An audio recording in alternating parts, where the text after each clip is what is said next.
Welcome back, dear viewers. We are discussing plus 2 biology chapter number 12, that is biotechnology and its application. Today we will discuss about the hazards of transgenic plants. जितने भी transgenic plants हैं, they are man-made, they are not natural. तो natural चीज के साथ जब man-made चीज interfere करती है, तो it may lead to many problems. तो उसी के चलते आज के वीडियो में हम देखेंगे कि जो transgenic plants हैं, इनके क्या-क्या नुकसान हो सकते हैं. First of all, genetic pollution. A number of genes are being introduced into genetically modified crops without evaluating their effects on biotic environment. तो biotic environment के ऊपर ट्रांसजेनिक जो फॉरेन जीन्स हैं उनके इफेक्ट को बिना एवेल्यूएट किए बहुत सारे जीन जो हैं वो जेनेटिकली मॉडिफाइड क्रॉप्स में इंट्रोड्यूस करवाए जा रहे हैं. These genes can be transferred to other plants, microbes and animals. तो ये जीन जो हैं ये जो जेनेटिकली मॉडिफाइड क्रॉप्स हैं उनसे किसी दूसरे प्लांट्स में या माइक्रो ऑर्गेनिज्म या एनिमल में भी ट्रांसफर हो सकते हैं, जिसके कारण which leads to unpredictable chaos that can disturb the whole ecological balance of the planet. Next one is superweed. Superweeds क्या होते हैं? A weed which is extremely resistant to herbicide is known as superweeds. So there is indiscriminate addition of weedicide resistant genes into crop plants. Crop plants को weed resistance बनाने के लिए उनमें weedicide resistance gene डाले जाते हैं. Already a number of plants have been provided with resistance to weedicides. Any accidental or natural transfer of weedicide resistant gene from a genetically modified crop to weeds will convert the latter into superweed. तो कोई भी weedicide resistance gene अगर GM plant से weed में चला जाता है तो वो weed को superweed बना देगा.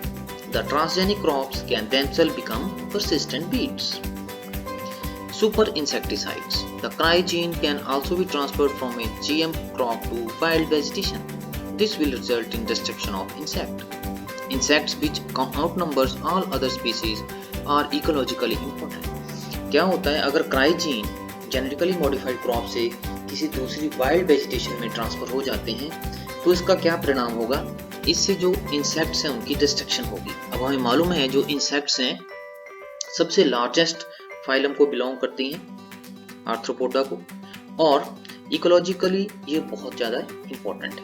सो many of them are pollinators and disseminators.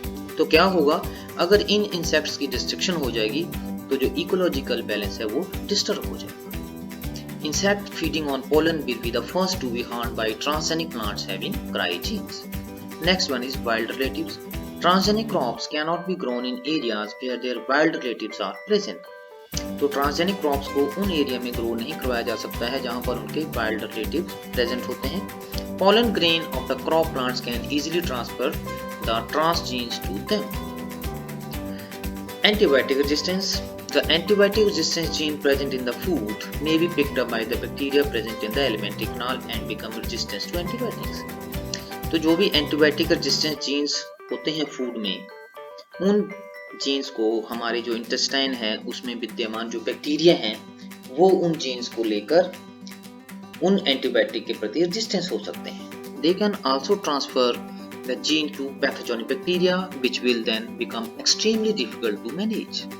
तो ये बहुत बड़ी प्रॉब्लम आ सकती है अगर पैथोजेनिक बैक्टीरिया रेजिस्टेंट डेवलप कर जाते हैं तो उनको कोई भी मेडिसिन जो है वो फिर मार नहीं पाएगी. तो that would be a very great problem, difficult, that would be extremely difficult. So therefore appropriate safeguards will have to be built before venturing into various potentialities of genetic engineering as the same are full of hazards. तो आज की video में इतना ही. Thank you very much.